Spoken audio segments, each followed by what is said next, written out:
mamang class ta takibusing adugi makha taba class tawdini mangoina adugi topic to the yawgiba hangba yaba question sing hape charakwa nainage munna sum tasi the question ji answer pi ba ngamnaba akoi su kan hono khangdragadi aina sum makha taba pirona bai khonage then ahanbada question number 1 da hojili risi Irabot na daka dagi halalaga ahang boina yumda lekhi option da manebe magi maibam samden gi surasan maharaj ki hai option ahum jidagi sigi ahang bosi ko khandori bani ani subo question da Irabot Jonathan school da class hangba phau budang tamki 7 phau tamki class 10 bau tamki class 9 bau tamki hariba sini adagi ahum subada Manipur da ihal hanba sanabagi club likatki marakta hang bolere so English singamaga sani maudani thoi singwa sapan kuni thoi singamaga sani pan mauda taru mari subo question da ningtam ba haibse myoi bagi pok pada loina rakaba adika ni Masikanagi kolauno wat magta dagi mga subo question da Irabot ki tungda werekadaba punsi han mami tamba hukibase kari thodong oikhi bage andagi taruk subo question da kang chanabada Irabot pu miyamna masak khangnari base kari gino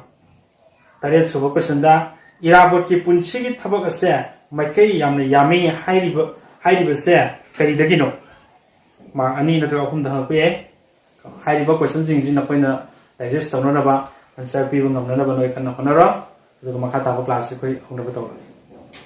andi angsa koi mangda Hijam Irabot ki para mate khara koi haigra magi punchi wari da infam oiba Hijam Irabot singai ba horeng sigi makha satra koina tawdringai mangoina na amang da tawi bado kari Hijam Irabot ki punji wari da takri ba saruk sida kadai paw ko khangage ha bado habet ningsing boina ikon maroi ningsing gadori si Irabot se karamba mawong da punji lelei haiba takak macha ama pilingai matano pa kaina gi ba degi mama kaina grabu tungda lai tambada pung phadadana taka degi halakhiba da halakanda mana oirakhiba punchigi phibam tasengna mahaksi pilingedi ong samaj ki dugumba miyam gi waklon cheli habisi mi koi khangnagre sam yam sam mana khangminagre du loina makha tarakpada mahakna karigi damakta lokmaina tilaki waklon mongona phorkhibano haiba taragadi lokmaina tilaki mahaki waklon je mongda chanaruba matamsida ngasagi akogi bharat si British ki loina makha lerakpa migi makha pona hinglapuda maning tamba ningtam hingadabani haiba lok ena tilaki kholau madugi kholau duni mangwanda chanagriba mangwanda mami tariba lok mena tilaki punchi amasung maki wakhal mami mangwanda takriba se adugumba lok mena tilaki wakhalon karam wakhalon aikoi ningtamna hingadabani ningtamna polakpani ningtam hingadabani haiba adugi wakhalon duni adugo loina makha tarakpada Irabot si maithong yamba adugumba misak amani koi haigre kari du yamiba haitaragadi tongan ba filda sanabada drama da laik ibada samaj ki waklon chenbada aduga to haiba afaba maki sisakpa moina lakiba mahaki mahan honar pa matamda tawru thabakta pukning changna honaba aduna maram oiraga afaba ma ek oirakiba maduni koina mangondagi tamjaningai oidoris koina laik tam lai loro like tam do koina puni changna like tam targa di like do hegani sanare khalo puni changna sanarga di afawa sanari bedugi mahi sudne chagani adu mo waklon duni koina mangondagi hojik tam jani ngai waitori bisi adu loina na sanabana ikoi myoi bugi wakal lausing hakchang phali haibasigi mahaki waklon da Manipuri hal hanba Imphal Town Club sanabugi club mo manli khiba sigumba singje koi ningsingbu yai adana hojik makha chatharakpadi yengsi pasi mana sanabagi lamda लेरंबदगी करीगी माइकैदा लाखिबा कमाइना मागी मायोल चुमखिबा मायोल जोलखिबा हाइबसिंग अदो कोइ जि पादनी यंगसी मणिपुरदा theatre की इहो सागतपदा इराबोन अचौब थौदांग लौखि theatre drama की अदुगुंबा वाखलोन हाइतारे अदुगुंबा वाखलोन अमा सागलों मतमदा इराबोत से उसकी मतिक मागी अचौब थौदांग अमा लौई करीगिदमक्ता लौरिबा थिएटर ना अखोइगी समाज की असुब मैम से चुमथोकपा ngami हाइब वाखलोन जे मंगोंदा फाउजै अदुना मरम ओरगा थिएटर जे लिखतबा यादे हाइबिन सिंग मागी वाखलोन दोनो लिचिंग ओरगा मागना दुगुंबा थौदांग लौरखिबनी अदुना मणिपुर की ख्वाइदगी लीरबा ड्रामा की संस्थान मणिपुर ड्रामाटिक यूनियन लिंखतपदा अचौब सरुक याखि ख्वाइ अरिबा अखोइ संस्थाननी मणिपुर ड्रामाटिक यूनियन हाइबसी मसी लिंखलपा मतमदा मंगोंदा अचौब माजो अचौब सरुक याखि हाइबसी मनी सोलिसिंग वसमापन कुनगा मंगा इंग एप्रिल की तांग कुंथ्रादा श्री गोविंद जी की माधवता सानकिबा लाइरेनमयुम इबुंग होलगी नरसिंह कौबा नाटकता महाकना कुमुट की सकतम लाखी अदुननी मणिपुर ड्रामाटिक यूनियन मा लिखले ड्रामा की इहोदा थिएटर की इहोदा माना अचौबा थौदांग अमा लौरखिबदो मदुना मरम ओरगा लाइरेनमयुम इबुंग होलगी नरसिंह कौबा नाटकता माना कुमुट की सकतम लांगगा ड्रामा दमा सानरखी अदुगलोना सोरखाइबम ललित की अरेप मरुक्ता चंद्रसिंहा अमसुंग बिलमंगोलदा भक्ति बिलमंगोल की सकतम लांगदुना अमदी माना याउरिबा लीला कयादा माना तौखिबा अभिनयना अयेंब बाबोक्सिंग पुनिंग सुमदि बाबोक्सिंग पुनिंग सुमदपा मीन्स महांग तौरपुसिंगदा चप चप चादा पान लौरिबा कैरेक्टर दुगा तौथोरिबा थबुक दुगा चानाबा यामना मिगोंदा येंगिंग पुहनबा अदुनी मानसिदा पुनिंग सुमदपा हाइबसी माना तौखिबा अभिनय हाइदि माना तौखिबा रोल माना एक्टिंग माना लौरिबा थौदांगदो मदुदा चप चादा दायित्व अमा लौबा पुंतोकपा दायित्व लौरखिबदो मदुनानी म्याम बाबु सुमलिसि अदुना तोंगान तोंगानबा थिएटर की लमदा महांगना ड्रामादा सानरखिबा नाटक कयादा मान लौरखिबा रोलसिंग मदुसिंग अदुनी मानसिदा उलिबसी खंगदबनी अखोइ ngसाइगी लाइरेमयुम इबुंग होलगी ड्रामा करम ड्रामा नरसिंह कौबा ड्रामादा करम सकतम लांखी कुमुट की सकतम लांखिबा अदुगो लोइनना सरकारम ललित की अदेप मरुक्ता चंद्रसिंहा अमसुंग बिलमंगोल हाइबा ड्रामासिदा भक्ति बिलमंगोल की सकतम लांगदुना लोइनना मान कुमिबा मागी एक्टिंग सिदा मागी कैरेक्टर सिदा चाना चानाबा तौरु तौरु मी व सुमरन बंगम्बा अदुगुम्बा थबक अमा माना तौथोई इराबोट साना खोनबा अमसुंग लीलाना सिंगबदगी समाज की सेवक अमा ओइना मरिबाक जाति की सेमगत सागतपदा हेना माइ ओनचिलले सुमाइना ड्रामा की लमसिदा लीला सानबा ड्रामा की लमसिदा मा सुम ट्रेल अमा सुम लाखबसिदा समाज की असुर मैम से ड्रामा से उलकपा लोइनना अदुगी उलकपा मैम अदुगी मागी थमोइदा फौरकी बिहोलदुना ड्रामा की नाथैरमगा मासे तोंगानबा कोई समाज की सेवकता समाज की सेवादा हाइबदी समाज की थबुक थोरम खरा इचु तौगे हाइबगी वाखलोन सिदा मासे लाए अदुना ड्रामा की ngसाइगी इहोदो खरा बखै नाथैगरे अदुगा समाज की सेमगत सागत प्रोमदा हेना माइ ओनचिलै मतम खरा लेरबा तुंगदा मतम दुगी मोइरांगखोम एलपी स्कूल दा ओजा ओइदुना शिक्षा चखलनबा थबुकसु सरु यामी अदुगलना अदोमदा लेरम मतुंगदा माजे मतम खरा मु ओजा ओइरगा माजे खोइगी लाइलाइसुगी लमजिदा मयामदा खितंग हेना अफबा शिक्षा पीब ngamnanaba mangonda wakal ama lakre ओजा ओइरमी अदुना महाक तंबीबदा लाइक तंबीबदा ओजा ओइना लाइक तंबिरक मतमदा अफबा सात्रबु नुंगसिबा ओजानी लाइक तंबिबदु जाम फबा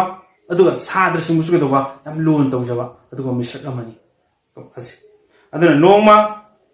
पिदत पादतनबा ओइना वाना हरखिबा इराबोट मरिंगजेन मथौना अमसुंग मपांगलना समाजता सकनाइबा नहामा ओइरखि ngसाइगी वाना हरगसु पिदत पादत बम वा हरगसु मरिंजेन मथौना लेबदुना मरम मोरगा मपांगल कनबदुना मरम मोरगा समाजता मसक नायब नहा अमा ओइना चोंथोरक ngमखि मंगोंदा यामना मागी थौना लिंजेन फबदुनी पिदत पादत पा ओइना हौरखिबा इराबोत से मागी मथौना मरिंजेन ना माजे फबम ओइरखि हाबनी अखोइसु दुंगाइ चमनै लाइरबा छात्र नोइ मेरसि मयामसु याउरी इना खुनबा मयामसु याउरी लाइरबा छात्रसिंग असिना मसागी थौना मरिंजेन फुदोगा लाइक से तमक मतमदा अफबा ओइखिबा मी मयामसु याउई अदुनी इराबोत की पुंसिदि थेंगनरिबिस अदु यमो मसागी जही कुनगतरे लोम सुरकपा मतमदा चुराचांद महाराज की मयामबुंग चंद्रहास की मसाइबी अमा अहल खोमदोन सना लुहोंगदुना युम्बानबगी पुंसिदा खोंदाग्रे माग जही क्या सुबदा जही कुनतरे सुरकपा मतमदा मागचे युम्बानबगी लंबी खोंदाग्रे मतमसिदा सदर पंचायत मेंबर सु ओइखि मतमसिदा माना लुहोंगु मतम मसाइगी महाराज चुराचांद की मयामबुंग चंद्रहास हरिबा नुपास की मसाइबे महल खोमदोन छनाना मासे युम्बानबगी मरी थमकु मतमसिदा महागसे सदर पंचायत की मेंबर्स ओइरबनी हाइरिबा फमसे थागे तरफ लुपा कुनमंगा मसुं लौचा ओइना लौ परी कुनमंगा सु फंगी सदर पंचायत की मेंबर अम ओइबसे मसी महागसी मतम मा लुहोंगु मतमसिदा मा ओइरिबनी अदुगा सदर पंचायत की मेंबर फमसिदा माना फंगलिबा थागे तरफसे लुपा कुनमंगानी अमसुं लौचा ओइना लौ परी कुनमंगा सु फंगी लौचा ओइबा मीन्स मागी लौदी ओइरगा मीन उरिबा अदुगी लौसानदि माने चागदोरिबनी लौ परी कुनमंगा माने लौ उदोंग नते हाइरिबा महागना फंगिबा तोलोबसिदा महागसे पेथोकना हिंगंबा पुंसिनी महाग मेंबर अम ओइना सेंचा थुमजा यादबा अमसुं मिचंग छंगन नाइदना अचुंबा वायल बिचार तौबा अदुगुंबा मी अमसु ओइरमी अदुगा हजिकी मतमगी हाइरोदि सेन चाबदा पैसा याम फंगदबनी सदर पंचायत की मेंबर फमजी वायल बिचार तौदोरिनी पैसा याम फंगमीनी अदुबो महागति अदुगुंबा सेंचा थुमजागी थबुकतो तौदे मिचंग खाइ नाइबगी थबुक तौदे मंगोदा हौरङैदगी अंगांग ओइरिङैदगी मागी पुंसिदा खनगी वखलदा तोलबा हाइदि हंतबा थाकता अवांगबा थाक अनि खेनबा थमदबा अचुंबा चनिंगबगी वखलोल अमा समाज की दमता खनबा वखलोल अमा लेरखिबदुना माजी अदुगुंबा वखलोल थादोगा सेंजा सुंदा लेतबा अदुगा अचान मिराइ नाइदना वायल बिचार तौबा मिसक अमसे मागी ओइरखिबनि इराबोट अफबा अमसुं साहित्यकारनी इराबोट से अफबा अमसुं साहित्यकारनी मीन्स अफबा साहित्य हाइबदि गेनो साहित्यकार हाइबदि साहित्यगी लमदा खुद थाबा वारेंगिबा सेरेंगिबा अदुगुंबा मिसक अमनि अदु समाज सिस्टमेटिक फै ममालोन अमसुं मजातिगी साहित्यगी सेवादसु लमयानबा अमा ओइखि लमयानबा मीन्स मांगिन थाबा अदुनी ममालोन मागी साहित्य मणिपुरी साहित्य जे चखना बन मतम मास सिस्टमेटिक मांगिन थारा मा पनै खैराखम चावबना नवदीप चंद्र अंगाहल कमल न चिंबगा लोइना अंगन मतमगी वारेंग सेरेंग इदुना ममालोन सेवा तौखिबसिंगी मनुंगदा महाक्सु अमनी ममालोन सेवा तौबा अंगन मतमगी आदि अंगलिगे मतमदा लेरंबा साहित्यगी तारे साहित्यकार सिंह चावबा कोय खराकुम चावबा कोय लाम कमल कोय दगी नवदीप चंद्र जमहल तोंगान तोंगान बा आइबा मयाम लेरमी हाइरिबसिंगी मरक्ता हिजम इराबसु अमनी सुकिमति मा सेरेंग मयाम इग्रे वारेंग क्यामसु इग्रे मतम अस्वाइदनी मैतै चनु यकाइरोन ललित मंजूरी प्रतिकाना सिंबा पुथोक्तुना मणिपुरी साहित्यगी अनौब युग अमा सेमगत सागतपगी ममी तंबा होखिबा मणिपुरी साहित्यगी अनौबा मणिपुरी साहित्य बाइदी फजबा साहित्य अमा पुथोक्तुना सेमगत सागतपा अनौब युग अमा सेमगत सागतपा अनौब साहित्यगी ओइबा मणिपुरी साहित्यगी अदुगुंबा अवांबा थाकसे माने पुगलखी करी करी वारेंग सेरेंग इबा मैतै चनु हारिबा यकाइरोन कायना हारिबा ललित मंजूरी पत्रिका कायना हारिबा मसी आर्टिकल सिंग वारेंग सिंग मसी इरगा माना पुथोखिबनी मणिपुरी साहित्य की ख्वाइदगी लीरबा संस्थान मणिपुरी साहित्य परिषद इंग्लिश सिंग अमगा चमापन कुंथा मंगादा निखतखि अमसुंग इराबोट मसी हाल हानबा सेक्रेटरी नि हेंगो साहित्य की लमदा माना लौरिबा थौदांगसि Manipur Sahitya Parishad hojik hojik leirisini aiba singi pungning thogat poina mana kya piriba Manipur Sahitya Parishad ki oiba Sahitya Kabiratna award kana piri gen thoiba adugumba loop ki secretary baujima oile ski matik Sahitya ki lamda man kaya amna chobu thodang lorum ge se masile ko na sum khang mami Irabona lising amga sapan kunthagi mamang waida ikiba saidam saireng Manipuri State Darbarna class 5 ki tamnanaba lairik oina loksin ki mani iriba saidam saireng je asi phajaba aduna maram oraga Manipuri State Darbar haidi matamdugi koi leibak ngakadoriba state sigi adugumba kana tare saka tare hojiki adugumba singa aduna moye magi laik loksilaga angang singa tambina basem sagre lairik asimakti mahaki anganba matamgi pothokni amasung nauriba angang singi tamnana boina ikibani laise am kali ida mai igrabani kari damti iriba angang singda asigumba sayeng si tambiragadi angang singi pukni wakal je skematik thauna leigani hai man khalagi ikibani ko na man tamhalakpai wani sayeng lairik sigi manungda yauba una koba kapita da una na mapal pharingaida marum langamba myoibana marai chaitharaglaba leimai da kenduna taram matamda khongau na bana singba uttuna myoibagi punchi masung sajaki marida saitharakpani matamduda ngasai una asna mapan pharingaida ikhoina urum warum langaga nungai lerami ken gargandadi una ken base ikhoina mai thado gasle tabo fulai phul marakta khongau na bakari goba simai torpo mayam se masing chu unna ba haina mana irakpani aibadi keno ikhoina nungai pharingai matamda ikoi kanaba mayam lorga kanabadu logu loiraganda ikoi kanaba lawriba mi do kauthokiba aduni mani se ulis asumna sita hubada jatayu sitabu kananaba honabada jatayuna mathawai thadokna phajaba londa amasung bhapta saithari sida sitagi akoigi Ramayan gi wari ama mana pusilakani sitaji Rabona huduna pu matamda jatayu har ucheksina kanabona matamda jatayu sida masadu kakthalaga sai lambi taramba marwana khangamba mayamduni adugi mana honaba jatayu thawai thadokna phajaba londa amasung bhapta saithabani mahaki ani suba saireng lairik imagi pujani masida punna saireng nifu ga mapal yauri saireng sing ase mana lisingam ga smapan nifu ga nithoi dina nifu humdoida slate ki jail da leba matamda ikibani no saireng nifu mapan bungse jail da leina mahang iribani karam matamda jail leba so lising mapan nifu nithoi dina nifu humdoi pawda man jail da leba matamda iribani karam jail da slate jail da Irabot lairik phong balubna so lising wasmapan marfu ga tayata haibadi ikiba matung chahi nifu mari gi tungda phongdoktuna puthoklatpani yango mana sigraba tungda chahi nifu muki matungda nifu ga mari gi tungda haiba saireng lairik singje mana phonglakpani haidi saigi khoi gi Sahitya ki loop haidare Sahitya Parishad na sumaina magi saireng sing puthokpani da Irabot lawriba